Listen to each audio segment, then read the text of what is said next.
बीरबल एक ईमानदार तथा धर्म प्रिय व्यक्ति था। वह प्रतिदिन ईश्वर की आराधना किया करता था। इससे उसे नैतिक व मानसिक बल प्राप्त होता था। वह अक्सर कहा करता था कि ईश्वर जो कुछ भी करता है मनुष्य के भले के लिए ही करता है। कभी कभी हमें ऐसा लगता है कि ईश्वर हम पर कृपा दृष्टि नहीं रखता, लेकिन ऐसा होता नहीं। कभी कभी तो उसके वरदान को भी लोग शाप समझने की भूल कर बैठते हैं। वह हमको थोड़ी पीड़ा इसलिए देता है ताकि बड़ी पीड़ा से बच सके। एक दरबारी को बीरबल की ऐसी बातें पसंद न आती थीं। एक दिन वही दरबारी दरबार में बीरबल को संबोधित करता हुआ बोला, देखो ईश्वर ने मेरे साथ क्या किया। कल शाम को जब मैं जानवरों के लिए चारा काट रहा था तो अचानक मेरी छोटी उंगली कट गई। क्या अब भी तुम यही कहोगे कि ईश्वर ने मेरे लिए यह अच्छा किया है?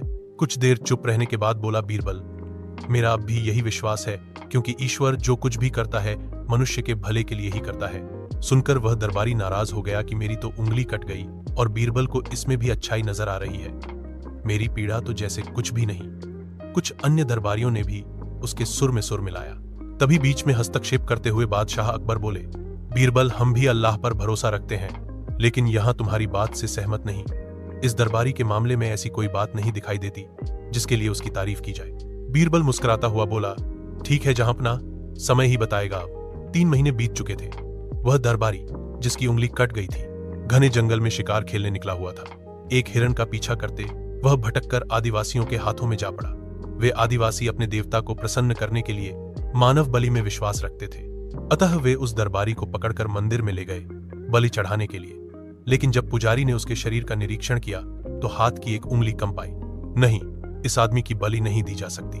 मंदिर का पुजारी बोला, यदि 9 उंगलियों वाले इस आदमी को बलि चढ़ा दिया गया तो हमारे देवता बजाय प्रसन्न होने के क्रोधित हो जाएंगे।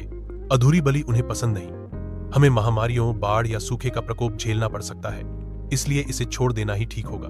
और उस दरबारी को मुक्त कर दिया गया। अगले दिन वह दरबारी दरबार में बीरबल के पास आकर रोने लगा। तभी बादशाह भी दरबार में आ पहुंचे और उस दरबारी को बीरबल के सामने रोता देखकर हैरान रह गए। तुम्हें क्या हुआ? रो क्यों रहे हो? अकबर ने सवाल किया। जवाब में उस दरबारी ने अपनी आपबीती विस्तार से कह सुनाई। वह बोला, अब मुझे विश्वास हो गया है कि ईश्वर जो कुछ भी करता है मनुष्य के भले के लिए ही करता है। यदि मेरी उंगली न कटी होती तो निश्चित ही आदिवासी मेरी बलि चढ़ा देते। इसीलिए मैं रो रहा हूं, लेकिन ये आंसू खुशी के हैं। मैं खुश हूं क्योंकि मैं जिंदा हूं। बीरबल के ईश्वर पर विश्वास को संदेह की दृष्टि से देखना मेरी भूल थी। अकबर ने मंद मंद मुस्कुराते हुए दरबारियों की ओर देखा जो सिर झुकाए चुपचाप खड़े थे। अकबर को गर्व महसूस हो रहा था कि बीरबल जैसा बुद्धिमान उसके दरबारियों में से